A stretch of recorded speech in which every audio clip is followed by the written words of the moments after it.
જય માતાજી, જય શ્રી કૃષ્ણ।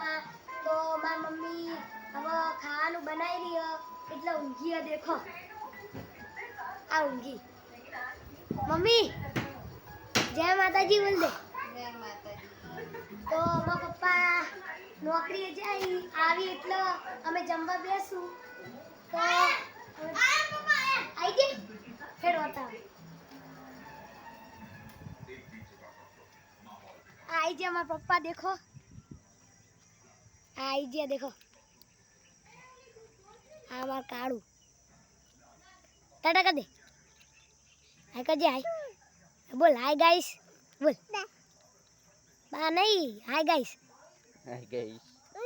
बोल बोल जो के बा बोल बा લેડો મૂકી દો बा हमारे बे गोड़ा बे દે तो गाइस હવે અમે જમવા બેસી તો આટલે બ્લોગ પૂરો કરું છું। જય માતાજી।